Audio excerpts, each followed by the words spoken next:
Oh my God, Donald Trump doesn't know any Bible quotes. Yeah, this is the big story right now because apparently when covering the election, there's absolutely nothing more important to talk about. I'm wondering what one or two of your most favored Bible verses are and why. I wouldn't want to get into it because to me that's very personal. You know, when I talk about the Bible, it's very personal, so I don't want to get into verses. I don't want to get into... There's no verse that means a lot to you that you think about or cite? The Bible means a lot to me, but I don't want to get into specifics. So the liberal media is going on saying that how Donald Trump couldn't quote a single thing from the Bible, that he couldn't. And I maintain what I said in my previous videos, that it's not that he can't. He doesn't want to. I've said from the beginning that what Donald Trump, one of the really genius things he's doing is he's doing the mass right-wing appeal, but without going overboard on the crazy-ass Christian shit. Like, he's not going out there saying, God sent me to be president or some kind of crazy crap like that. He's actually playing it really moderate when it comes to religion. In fact, he's totally dodging the issue altogether. And I think that is one of the genius things about him. Because those crazy Christian people are already lining up saying that he was sent by God to be president.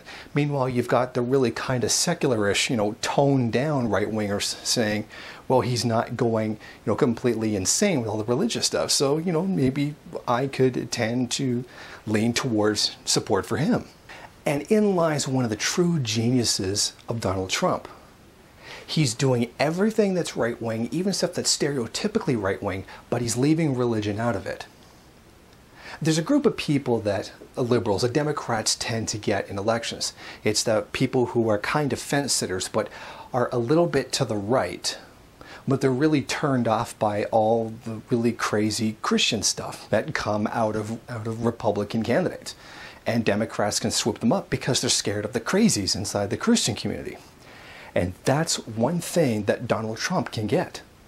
He can get those people that are already conservative-ish or right-wing-ish, but they're afraid of the loons in the religious community.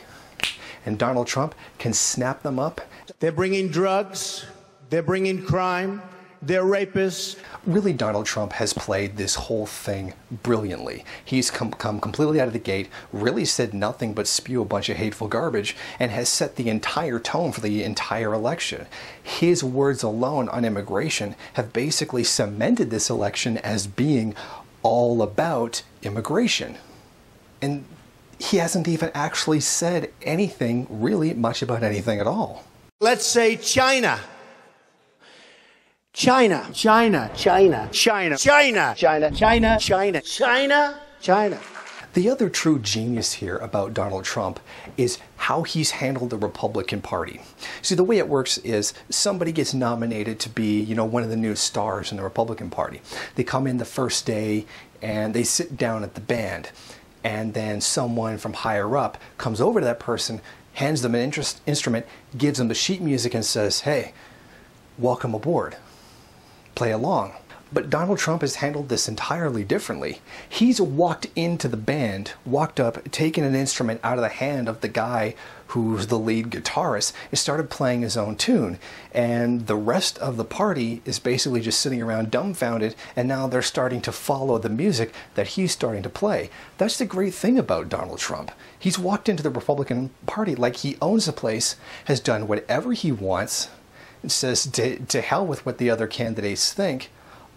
I'm going my own way, and now they have no choice but to follow him or completely lose all their voters if he separates and becomes an independent. And he can just say whatever he wants. He doesn't even have to follow party line.